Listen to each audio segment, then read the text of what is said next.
Good morning and welcome to the first grade developmental profile. My name is Paul Salerno, University School of Milwaukee school counselor, and today we're going to talk about first graders. This year we're actually filming the first 15 minutes of my developmental profiles and placing them on University School's YouTube channel. You can access that by going to our website www.usmk12.org. If you scroll down on the right, you'll find a little YouTube icon, and if you click on the YouTube and then scroll down, you'll see this developmental profile and actually 10 other ones where I profile children from ages 3 to 14, pre-kindergarten through 8th grade.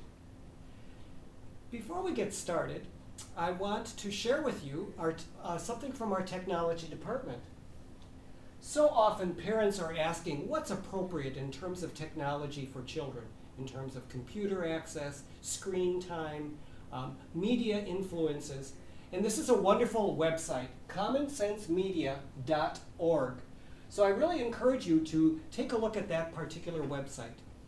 Another website I would encourage you to look at is the loveandlogic.com website.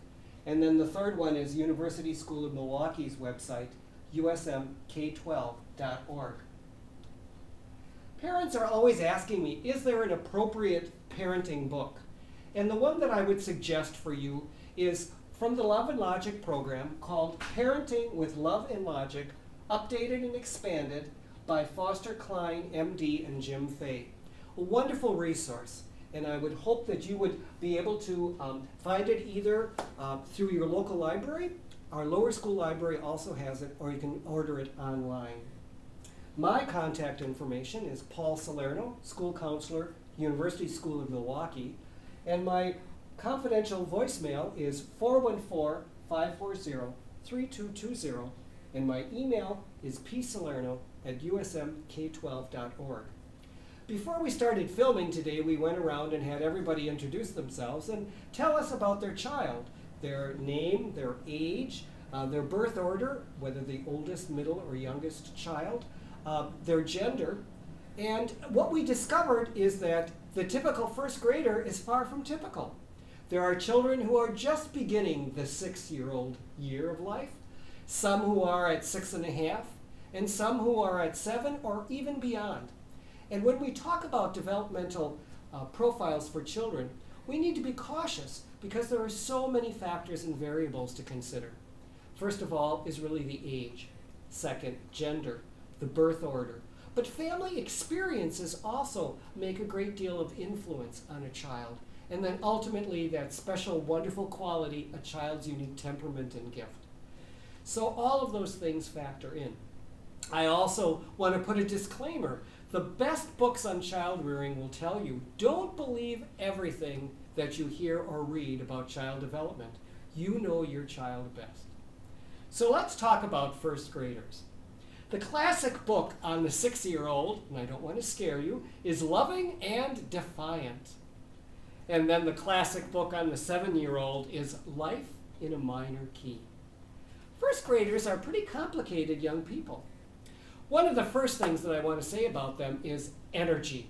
Constant motion, jiggling, squirming, chattering, and as a matter of fact, playing with things with their fingers, and even with as much as going on with losing teeth, their mouth is the center of a lot of activity. They chew on things, whether it's a pencil or whether it's a ruler or their hair. So there's a lot of movement and motion and energy. Actually, in terms of learning, there is a great deal of energy as well. And so much happens during the course of this particular year, especially the remarkable advancements that they're going to make in reading and in mathematics. And there is this quest and love for learning and experiencing that is just boundless. As a matter of fact, boundaries can be a difficult problem for children of this age because they are so egocentric, so self-centered, that they are really, in their own minds, the best at everything. During the course of this year, you will notice that with this great energy that's there in physical activity, there's another side to them, and that is extreme slowness and dawdling. It seems like when you want them to do some of the things that you want them to do, they are very hesitant and dawdle a great deal on it. And then when you want them to sit still, whether it's at the kitchen table or whether it's at a family gathering, they're all squirmy and all movement. They are very verbal. They talk, and boisterous. And they don't really realize the full volume of their voice. They love hearing what they have to say. What's interesting is that they comment on everything that they observe, and they frankly have a very blatant and often insensitive honesty. For example, they might say, "You're weird," or "That's really ugly." And so we need to be aware that it is just their reflection upon the world that's happening there. To the first grader, they want to please, but they often are so unaware of what their own limits are that they will attempt to do more than they can actually accomplish, and that creates a lot of tension for them and frustration for them. As a matter of fact, often as adults, we need to appreciate that the first grader requires a great deal of love and patience on our part and a great deal of understanding. They are like a Dr. Jekyll, Mr. Hyde. They either love something or they hate something. They have very strong feelings about things, whether it's a food item or an activity. Once they've made up their mind, and often they really fluctuate back and forth at first because they can't decide because they want it all. Once they make their mind up, they lock in. And even when it chooses to not be the best course of action, their stubbornness gets in the way. They need to be the center of everything. They need to be first. And so in doing this, their sense of who they are is they're better at everything than anyone else. Also, they need to win, so they may change the rules and get very frustrated with taking turns and losing a game. Fair is very important to them, but fair depends on them and not on anybody else.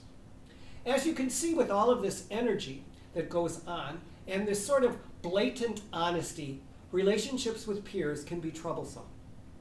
They love to tattle and talk about other people. And of course, anything that happens is someone else's fault and not their own. As a matter of fact, when it comes to honesty, well, they don't necessarily want to be dishonest. They filter it. So, sort ofs and, well, maybe, or I forgot is common expression that happens. In their relationship with mom, there can be a lot of tension. Now, I have to say, moms, first graders, in many ways, distance themselves a little bit from you, in that they begin to look at their classroom teacher, their first grade teacher, as the queen of all knowledge of the universe. And so you'll hear quotations from their first grader. Our first grade teacher said, and to them that is the reality that happens. 6 can be a very challenging time, the beginning of 6, with disobedience and with sassy voices and sassy words. To the beginning 6-year-old, there are no boundaries, and so the world is them. 6.5 often becomes a more easygoing time and a more settling down. And then as we get to 7, it becomes even more of a reflective time. But with 7 come increased worries and concerns and fears that happen. They have an appetite for everything, and their appetite for knowledge includes extreme nosiness. They're not very good about boundary issues, and so they often intrude into the world of adults, interrupting conversations, interrupting phone calls, asking questions. And part of it is just their sense of who they are and the all-importance of who they are. As a matter of fact, they become less selfish but more self-absorbed. Parents often tell me that as their first grader goes through first grade, they really wonder about their hearing, because they will repeat things 2 or 3 times and their child will say, "What? But you didn't remind me." This is a time, again, of great patience where you need to remind them about things. In terms of their relationship with their peers, there are best friends, and often that can shift. There are verbal skirmishes that happen, and children tend to pick children who are more like them. School is a wonderful place to teach them socialization and kindness and respect and learning about each other. First graders are not always the best with their peers, especially their siblings, especially their younger siblings. And even with their peers, you may hear horrific things. By the way, first graders have a great sense of imagination and a distorted sense of reality. So they will bring home lots of stories to you. You always need to check with the teacher about this. Now, I don't want to give you the wrong impression about the first grader. They really want and need all of your love and affection, and yet so much of their behavior seems to get in the way of that. Praise goes a long, long way with them. They are particularly sensitive to any criticism. They want to show you their work, but they want to be praised for their effort, because often in their eagerness to get things done, they will not necessarily do the neatest of all jobs. Because of the physical energy that's there, they do tire very easily, and they need their sleep. And a good 11 hours is a very important part of this. They also need to have downtime. And so I really caution you in terms of extracurricular activities with first graders, because first graders, maybe one extracurricular activity is all that they can really handle. At the end of the day, they're tired, and to try and question them about how their day was is not the best reading. Also, their blood sugar levels may be lower, and so you may need to give them a snack. I love first graders, and what we can learn from them is their energy, their quest for learning, but we also need to learn patience, and we need to be careful with them and giving them the reminders that they need. And here at University School, we're a full team, the teachers, the counselor, and the administrators. And first graders make mistakes, and so often we have a teachable moment in which our team might meet with them. And so I want to remind you that if your child is asked to see the school counselor, or your child is asked to come to the assistant head of the school or the head of the school, it's about learning. I think sometimes as adults we have horror feelings of what maybe that was like when we were a child. But it's really all about the learning and the experiencing of it. Today we will really expand much more thoroughly on all of the issues of children at these ages. But I also want to let you know that at the end of the presentation today, I will be giving you a handout. In this handout, I sort of shares the developmental milestones of 5, 6, and 7-year-olds that are in first grade. Children want to have friends and want to be a good friend, but they really are challenged in terms of this. And so we guide them with patience and with love and teachable moments. So I really encourage you also to network with other parents. And you may also be surprised that the child you hear about in the classroom may be a different child than you see at home.